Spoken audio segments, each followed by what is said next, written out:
I'm Captain C.C.Corey. Come with me and experience some of the most action-packed and adrenaline-filled fishing that North and Northeast Florida has to offer. We fish for everything from huge bass in freshwater to monster tarpon in saltwater, and everything in between. If you like seeing awesome jumps,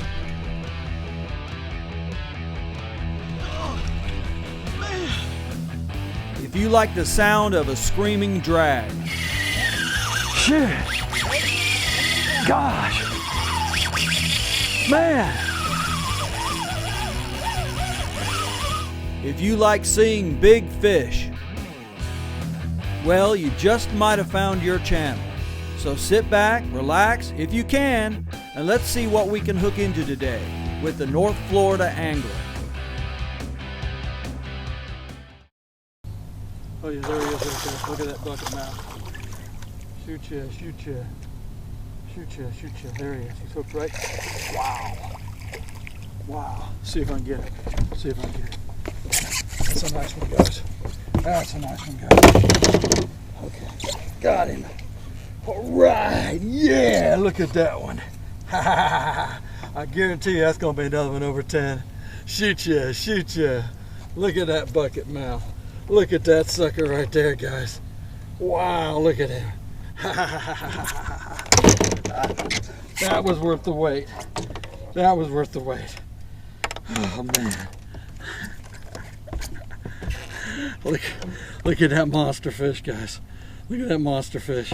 Look at him, look at him. Shoot ya, shoot ya. Hey guys, C.C.Corey here, North Florida Angler. In this video, I'm going to show you the type of tackle that I use when I'm fishing those big giant shiners for monster bass. First off, you need to start with the rod. You need to have a rod that's capable of throwing these baits. Some of these shiners are going to weigh a pound, and you need a rod that can cast them. What I like these flipping stick type rods, like this right here, and they don't have to be expensive. This rod is a Berkley Big Game Power Series, and it's probably about a $30–40 rod, but it's more than adequate. It gets the job done. But the main thing you're looking for, guys, is you need a rod that has a good stiff butt section. This area right here needs to be really stiff. I mean, where it hardly bends at all. If you see that right there, it's not hardly bending at all when I'm pushing down. And you need a rod that has a soft tip, where it bends really easily, a nice soft tip. You don't want a real stiff tip, because you're going to throw the shiners off the hook. And also that soft bend and that tip will help keep that hook and that bass when you set on them. But very important to have a soft tip. Also, I like the rods that have this extended handle on it, because it'll help you cast those large baits and also give you more leverage to stop that big bass from getting into that heavy cover. But that's the rods that I like to use right there. Now you need to have a big reel to match that rod. And I like to use the 6500 series, the Abu Garcia Ambassador. And there it is right there. I like the ones that have the clicker on it. That way I can set it on the deck if I'm trolling, and I can hold another rod with one hand and not really look at this one. But if I hear that going off like that, I know to turn around and get ready, that a big bass is probably about to grab my shiner. And also, if it does get hit, it's just going to pull it on off, and it won't yank my rod out of the boat like what happened to me in that one video. But that's the rod and reel setup. Probably wouldn't be my first choice if I was lure fishing, but for fishing big shiners, it more than gets the job done. Now for the line. I like to use Power Pro braid and moss green, and I like to use 50-pound test braid. And I like the braid over the mono because of the lack of stretch. You can set the hook on big bass from a long ways away and not worry about all the stretch in the mono. And that's what's great. So you can get really far away from where you're fishing. Also, this braided line floats.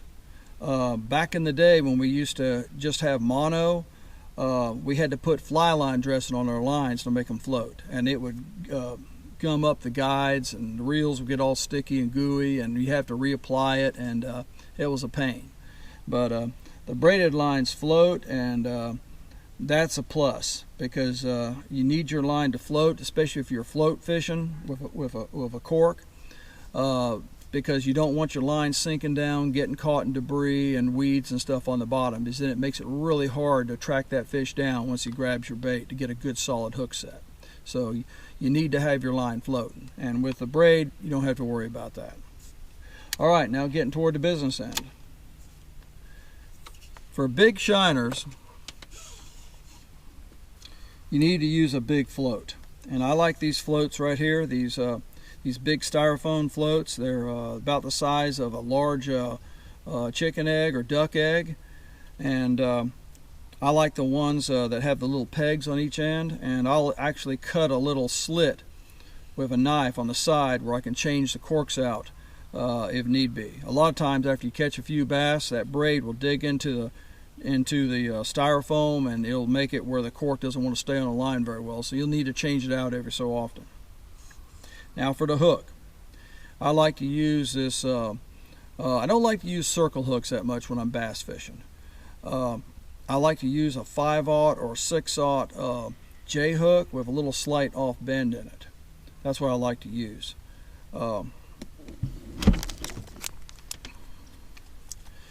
Eagle Claw makes a really good hook. It's the 084AH. That's a great hook, and that's the one I've got right here tied on here. It's a 5/0, and Mustad also makes a good hook that's very similar to this. Now, here's another trick. Now, I'm going to show you how to hook these big shiners.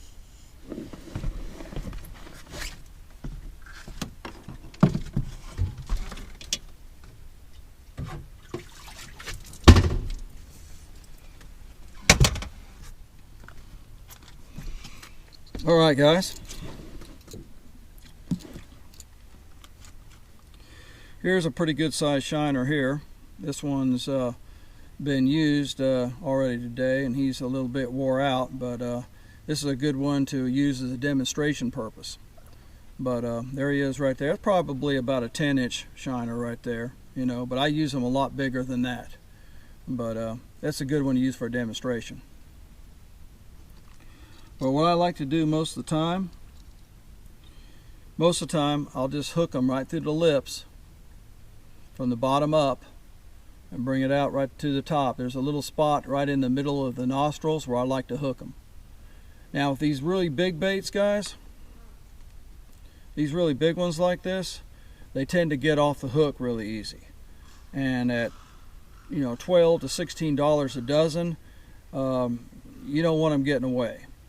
So what I like to do to prevent that, I like to buy a package of rubber bands, take one of the bigger ones out. I bit this one in two already, and just bite a little square that's about 1/4 by 1/4 inch, and then what I like to do is stick it right on the tip of the point. Pull it down. Let's put it on the hook just like that right there. There it goes, right, just like that. I don't know if you can see that, but there it is, right on the hook right there. Yep. And that'll keep that shiner on there. Now I kind of got him hooked through the nostril because his mouth is all tore up. But normally I like to hook him right in the middle. But anyway, there he is. He's good to go.